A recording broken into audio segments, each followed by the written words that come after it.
Hi there, Machedo. Sweeney from Machedo.com, who's Machedo in Think Person Branding. Today the date is October 15th, 2017. Time right now is 1:08 in the, what do you call that? 1:08 in the, 1:08 in the afternoon. All right. I keep getting this question on Quora as well as private emails. And the question is, why did I choose surgery? They keep asking, Lloyd, why did you choose surgery? Come on, man. You had what it takes to lose weight. You had so much of self-control. You're a bodybuilder. You are a marathon runner. You are a triathlete, you know. And then there are other people who keep saying, Lloyd, I thought you were this inspirational coach. I didn't know you're this loser. I mean, you chickened out. Or why did you take the easy way out? I thought you had much more. I'm unsubscribing from you. Oh, I'm choosing not to follow you. Okay, fine. You don't want to follow me. You're not paying me money, so please unfollow me or unsubscribe. I'm not making money out of YouTube. I'm not making money out of my views or followers.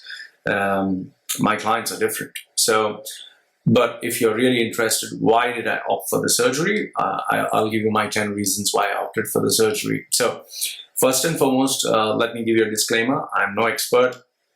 I'm not a doctor. I'm just a normal, average guy whose strength is research and who took this decision based on his own personal preferences. Okay?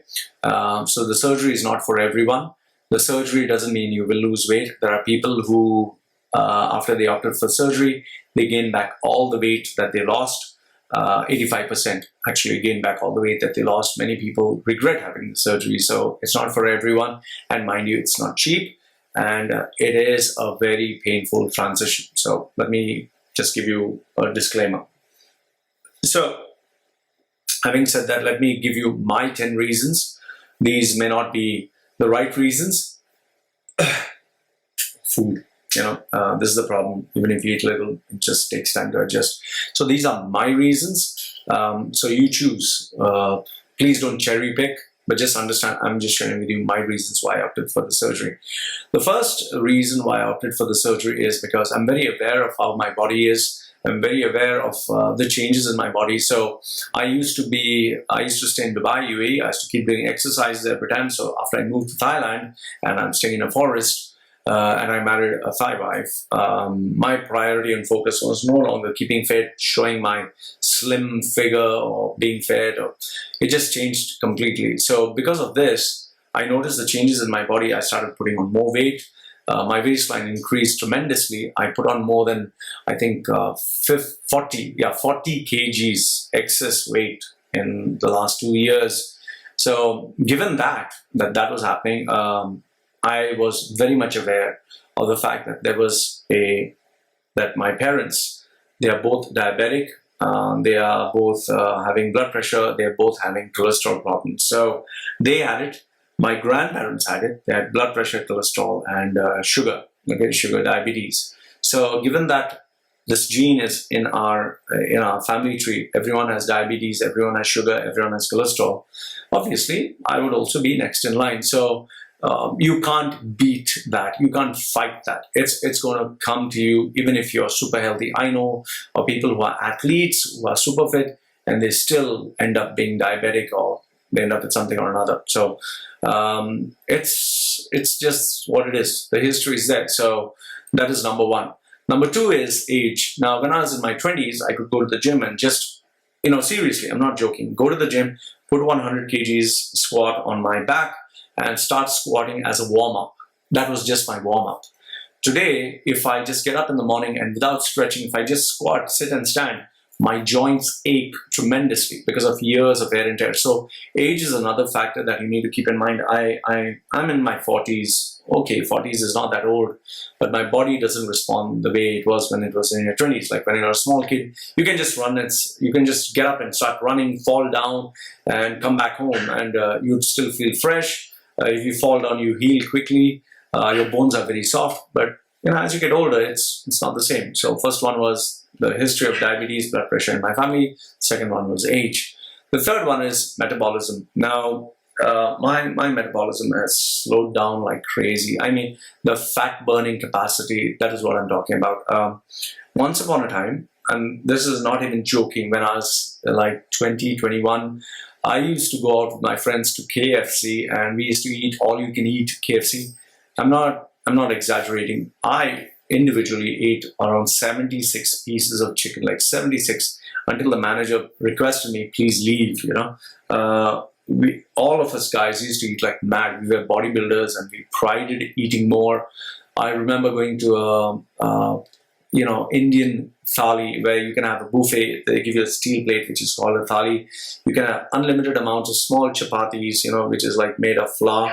Small ones, really soft and nice. It just expands when you eat, with the beans and all vegetarian food, potatoes and lentils, all that stuff. I could eat literally 112 of them. So today, I mean, and what I was telling you is, even after eating all this, I wouldn't put on weight. I mean, I would just still be like in the same, weight of 80, 85. We still had a slim waist. Today, if I eat, let's say, an ice cream, or I eat chocolate, or I eat a proper meal, let's say I go to tacos, or I go to Pizza Hut and I just have a pizza. The next day, I put on like 1 to 2 kilos, which is even the body weight, and I find it very hard to shed those pounds. So the next point that I was telling you is, the fat burning capacity or the metabolism changes with time. The number four is a big problem that many people who are fat have this. We are foodies. We love to eat food. In my case, I mean, food keeps me happy. I don't smoke, I don't drink, I just love to eat. So you could give me, let's say, a sweet. You could give me, let's say, a full meal, with spicy stuff, with meat, with chicken, with fish, with bread. And after 1 hour, you could ask me to have nachos with you. And after some time, you could ask me to have an ice cream with you. I mean, I could just eat. I could just eat non-stop. Okay, so food being an addiction, I've tried controlling it. I've done it for 2 years, not having carbs, not having sugar, not having sweet, not having anything except protein. However, that is not consistent and it'll not work in the long run. So number 4 is me being a food addict. Number 5 is body type. You have mesomorphs who are muscular, you have ectomorphs who are slim, you have endomorphs who are fat. I've always been kind of endomesomorph, that is fat but muscular, because I used to do bodybuilding. So I put on weight. I just put on weight easy. Number 6 is the priorities. When I was in Dubai, it was more like looking good, showing off, trying to impress people. However, now that I've got married to my wife and moved to Thailand, away from everyone, I stay in a forest, I'm all alone. My priorities are, my priorities is nothing but just making sure that I earn money, I take care of my family, and we start preparing for the future because might have a baby. So the exercise is limited to walking. Maybe I might join a gym somewhere later. But then again, the food that we eat is pretty rich. So when your priorities is no longer exercise, and you just don't have that in you, that you want to give that 1 hour or 2 hours to hardcore exercise, and when it's just focusing on money and brand and expanding your business, so that also tends to be a problem. Number 7 is you need to be realistic. In my case, I don't like to overhype myself. I don't like to expect that, I can achieve anything, I can do anything. No, you need to be realistic. I'm not overly optimistic, I'm not a pessimist, but I prefer to be a realistic person. And when I check my behavior patterns over the period of time, I go extreme. When I have a tattoo, I do it to the extreme. When I buy books, I buy to the extreme. When I have fun to the extreme. So when I put on weight, I put on weight to the extreme. And when I lose weight, I lose weight to the extreme. However, I would not have the luxury of keeping on like jumping a yo-yo, losing weight extreme, putting on weight extreme. At some point, my system would crack. So you need to be realistic. Can you maintain this lifestyle? Number 8 is your environment. For me, in Thailand,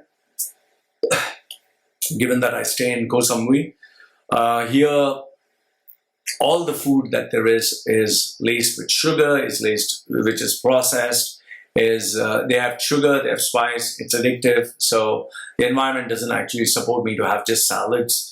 And on top of that, my wife loves cooking food. Oh, seriously, she loves cooking food. And the food that she cooks is very, very rich. I mean, she makes a dish which is like a coconut. And inside the coconut, there is meat, fish, coconut pieces, which is really thick with thick gravy. Very delicious. I mean, when she cooks like that, there's no way I'm going to lose weight. I'm just going to put on weight. And I love eating. My wife loves cooking, and she likes eating with me. So everyone's putting on weight. Point number 9 is willpower. Willpower is strong when you get up in the morning and your mind is fresh. But as you start exercising willpower, I'm not going to check social media. I'm not going to check my phone. I'm going to eat healthy. Then you have customers, and then you have the stress of day-to-day life. By the time you reach afternoon to evening, your willpower muscles have become really, really weak. And by the time you're like, oh, you should let me, why am I controlling myself? Your brain starts playing all these games and says, I need to enjoy life. Life is all about having fun, living for the moment and all that crap. Or one bite will not matter. And then after you put one bite, you start eating, and it doesn't work. So my willpower is weak. And point number 10 is balancing a tightrope.